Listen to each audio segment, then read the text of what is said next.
ওই খামারে সব গবাদি পশু পাখি আছে, এখানে বিভিন্ন চোখে ভাইরাস টাইরাস লাগে না, এইটা মনে করতে আমরা ঠিকঠাক করে বেড়াবো আব্বা। তাহলে আবেদনটা কইরা আসি, ই করো, ওই আবেদন করতে 500 টাকা লাগবে, 500 টাকা দাও। হ্যাঁ আবার টাকা গুনতে আসলো? হ্যাঁ ওই ঘুরে ফিরে গাড়ি আবার ওই টাকার স্ট্যান্ডে। আব্বা এই যে তো ভালো একটা কোম্পানিতে চাকরি হবে, প্রমোশন হবে, তা তোমার বিষয়টা ভালো লাগেনি? এত বেলা ভালো লাগদিল, ওই যে টাকার কথা কলি আর ভালো লাগতেছ না। তা সে যাই হোক, 500টা টাকা ছেলে তো আমারই, ওই কাজকর্মে ঢোকবে, প্রতিষ্ঠিত হবে। তা টাকা দিবানে ওই প্রথম মাসে চাকরি করে যখন টাকা পাবি, তোর মার একটা শাড়ি কিনে দিছে না ঢোকের দেখে, আর আমার ওই লুঙ্গি দিছেন না দিছেনে।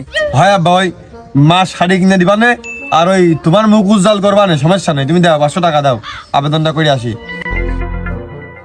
ও খালেক ভাই, হিলগে আমার তো আছে কোম্পানির প্রথম দিন চাকরির জীবনের, তা আমার ওই কি দিয়ে কি শার্ট প্যান্ট ইনমিন করতে হবে, কি জার্সি বানাতে হবে, ইউনিফর্ম, তা তো কিছু কইলেন বললেন না, আবার অফিসে তো নিয়ে গেলেন না। ওরে পাগল, কিচ্ছু লাগবে না, কোনো ড্রেসই লাগবে না। তুই যদি মনে করিস আমি আনড্রেস আসবো কালকের থেকে কি আজকের থেকে, তুই তাই আসতে পারিস।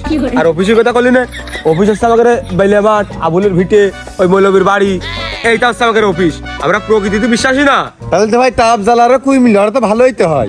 তাহলে ভাই আমার ওই আজকের কি কর্মকাণ্ড কি দেখি করবো, বুঝে টুঝে দেন। কাজটা আমি বুঝাবো, বুঝানোর জন্য তো এই জায়গায় তোর ডাকা। এটা হচ্ছে মালের স্যাম্পল, এটা তোর দায়িত্ব।